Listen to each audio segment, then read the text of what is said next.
Yan, welcome mga ka-printing. Paano pag may nagpasa sa inyo ng file, no, JPEG, tas gustong ipa-print, tapos mahigit 20, 50, hanggang 100 pieces na JPEG. Then gusto niyo siyang i-merge as one file, no? Gusto niyo gawing PDF.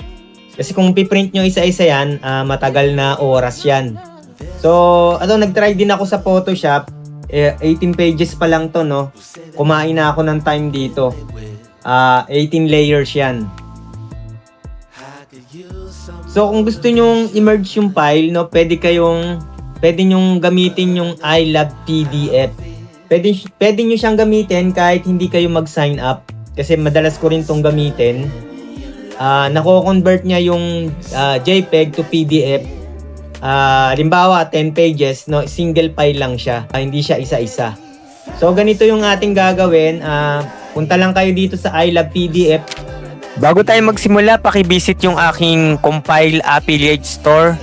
Pwede kayong maka-discount dito ng 25 to 30%. Meron ditong mga printer, camera, ink, gadget at iba pa. Pwede nyong i-Google search, then select JPG image. So ito na, naka-download na. Pinasa lang yan sa Messenger. Select natin, no, Control A sa keyboard. Then open. Then yan, portrait yung pinili ko, then A4. Yan. Bahala na kayo kung gusto nyo letter, no, ito short to. Tapos A4.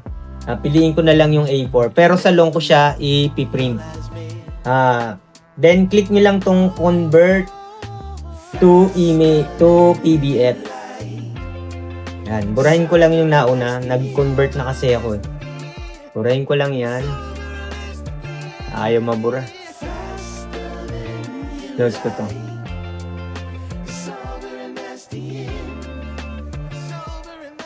Yan. Nabura na. Yan, 18 pages. Yan. Pwede rin natin i-arrange. Halimbawa yan, ito gusto nyo nandito. Yan, activity 2. Yan.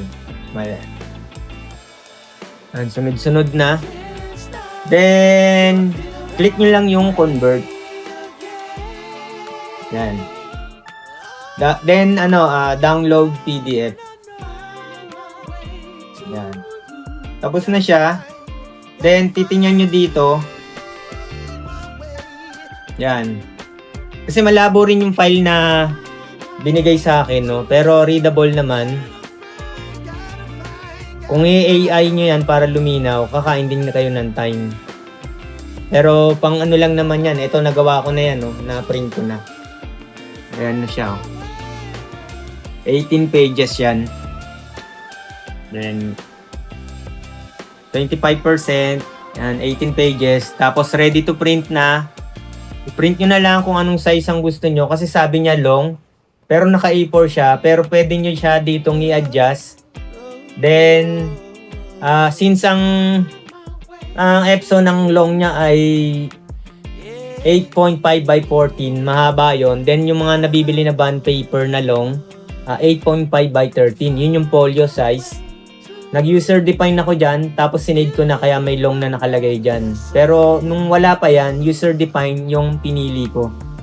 Then, pipiliin ko inches. Lalagay ko dyan 8.5 by 13. Then, pwede kong mag-save dito ng long size or folio. Folio size. Folio na lang, no? Then, I save. Okay, yan. Yan, long na siya, no? Nakita nyo yan? Yan, no? Dalawa na yung long size.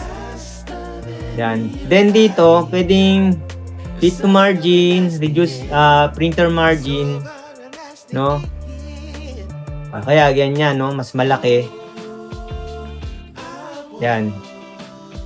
Kaya by percent, no? Yan. Nyari, 90, 100, 110. Yan. 105. Yan, okay na. Then, i-click nyo lang yan, o okay nyo lang yan, magpiprint na yan. Since na-print ko na, hindi ko na ipapakita, ito na yung output.